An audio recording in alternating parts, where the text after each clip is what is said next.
आज हम कक्षा 6 रुचिरा पाठ्य पुस्तक से तृतीय पाठ का अनुवाद करेंगे। शुरू करते हैं। तृतीय है पाठ है पाठ 3 अकारांत नपुंसकलिंग। अकारांत आप सबको पता है, हमने पहले यह जाना था कि अकारांत वे शब्द होते हैं जिन शब्दों के अंत में क्या होता है, आकार होता है। आकार है जिन शब्दों के अंत में, ठीक है। आकार अर्थात अ, जिन शब्दों के अंत में क्या होगा, अ का उच्चारण होगा, वे अकारांत शब्द कहे जाएंगे। नपुंसकलिंग, नपुंसकलिंग बच्चों वे शब्द होते हैं जिन शब्दों से ना ही तो हमें पुरुष जाति का बोध होता है और ना ही स्त्री जाति का बोध होता है, बल्कि वे कौन से शब्द होते हैं, नॉन लिविंग थिंग्स, जिन्हें आपने इंग्लिश में बोलते हैं और हम हिंदी में बोलते हैं निर्जीव वस्तुएं, ठीक है। तो अकारांत नपुंसकलिंग के बारे में हम इस चैप्टर में पढ़ेंगे। एतत् किम, एतत् अर्थात यह, किम क्या है, एतत् किम यह क्या है। एतत् खनित्रम अस्ति, एतत् यह खनित्रम कुल्हाड़ी अस्ति है, यह कुल्हाड़ी है। देखिए हमने यह के लिए अकारांत पुल्लिंग में सह का प्रयोग किया, सह अर्थात वह, ठीक है। और हमने आकारांत स्त्रीलिंग शब्दों में क्या पढ़ा, सा अर्थात वह, और एतत् यहाँ पर नपुंसकलिंग में आ जाता है। तो इस प्रकार से बच्चों पुल्लिंग, स्त्रीलिंग और नपुंसकलिंग तीनों के लिए हमने अलग अलग शब्दों का यूज किया, तो आप इसको भी जाने बच्चों। तो एतत् खनित्रम अस्ति, एतत् यह खनित्रम कुल्हाड़ी अस्ति है, यह कुल्हाड़ी है। श्रमिका खनित्रम चालयति, श्रमिका अर्थात मजदूर ने, खनित्रम कुल्हाड़ी चालयति चलाती है, मजदूर ने कुल्हाड़ी चलाती है। अब देखिए यहाँ पर श्रमिका आया है, आप इस चीज का ध्यान रखें। हमने इससे पहले वाले चैप्टर में आकारांत स्त्रीलिंग के लिए पढ़ा था, उसमें हमने यह जाना था कि जिन शब्दों के अंत में क्या होता है, आकार आता है, वे कौन से होते हैं, स्त्रीलिंग होते हैं। तो यहाँ पर हमें इस शब्द से यह पता लगता है कि यह स्त्रीलिंग शब्द है। अगर यहाँ पर बच्चों आ की मात्रा नहीं होती, यहाँ पर होता केवल श्रमिक है, श्रमिक के बाद 2 विसर्ग लगे होते, तो हम इसको बोलते मजदूर, अर्थात पुल्लिंग में आ जाता। लेकिन यहाँ पर है बच्चों श्रमिका, आ की मात्रा लग जाने के कारण इसको हम स्त्रीलिंग में लेंगे, ठीक है। तो श्रमिका खनित्रम चालयति, श्रमिका अर्थात मजदूरनी, खनित्रम कुल्हाड़ी, चालयति चलाती है, मजदूरनी कुल्हाड़ी चलाती है। तत् किम, तत् अर्थात वह, किम क्या है। देखिए एतत् नजदीक वाली वस्तु के लिए यूज हुआ, यह क्या है, और नपुंसकलिंग। अब तत् अर्थात दूर वाली वस्तु के लिए यूज हुआ, नपुंसकलिंग के लिए। तो तत् किम वह क्या है, तत् विश्राम गृहम अस्ति, तत् अर्थात वह विश्राम गृहम विश्राम घर, अस्ति है, वह विश्राम घर है। किम क्या, अत्र यहाँ, भित्तिकम अर्थात दीवार, अस्ति है, क्या यहाँ दीवार है।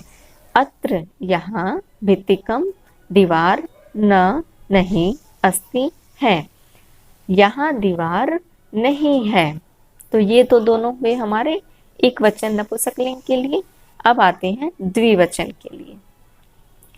द्विवचन में एते के, एते अर्थात ये दोनों, के क्या है, ये दोनों क्या है, एते ये दोनों, अंगुलीय के स्तः, अंगुलीय के अर्थात अंगूठी, स्तः है। अब 2 अंगूठी है, इस कारण से हमने यहाँ पर है के लिए क्या प्रयोग किया बच्चों, स्तः। तो ये दोनों अंगूठी है। सुवर्णकार है अर्थात सुनार, अंगुलीय की अंगूठी, रचयति रचता है, सुवर्णकार अंगूठी रचता है अर्थात सुनार अंगूठी रचता है। ते के, ते अर्थात वे दोनों, के क्या है, वे दोनों क्या है, क्योंकि हमसे दूर हैं तो इन्होंने वे दोनों कहा, अर्थात ते। वे दोनों क्या हैं, ते बसयानिस्त हैं, वे दोनों बसयान हैं। ते बसयाने कुत्र गच्छत हैं, ते अर्थात वे दोनों बसयाने बसयान कुत्र कहाँ, गच्छत है जाती हैं, गच्छत है अर्थात जाना, गच्छत है जाती हैं। वे दोनों बसयान कहाँ जाती हैं, ते रेल स्थानकम गच्छत हैं, वे दोनों रेल स्थान पर जाती हैं। ठीक है, आगे बढ़ते हैं।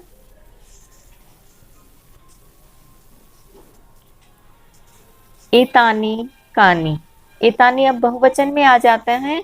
एतानी अर्थात ये सब, कानी क्या है, एतानी कानी ये सब, कानी क्या है, ये सब क्या है। एतानी ये सब कर वस्त्राणी संति, कर वस्त्राणी क्या होते हैं बच्चों, कर वस्त्राणी होते हैं रुमाल।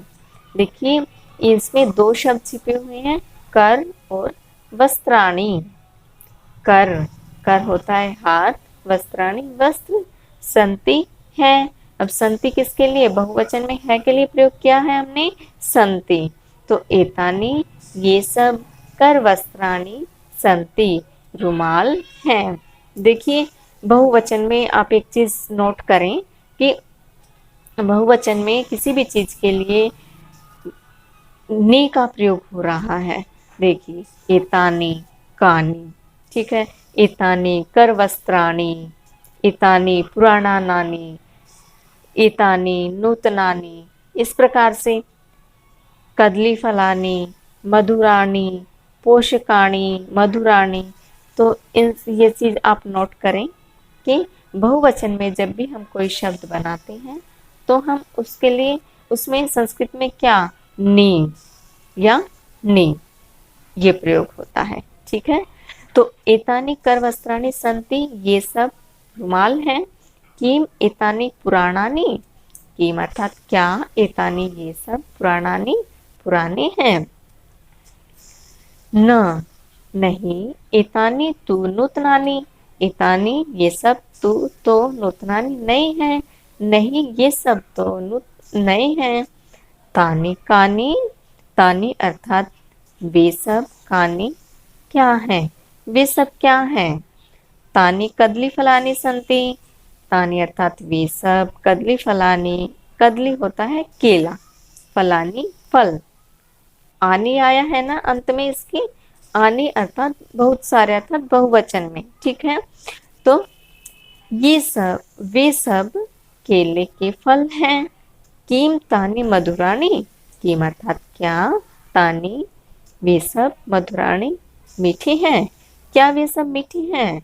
आम हाँ, तानी वे सब, मधुराणी पोषकाणी च, वे सब मधुराणी अर्थात मीठे, पोषकाणी अर्थात पौष्टिक हैं।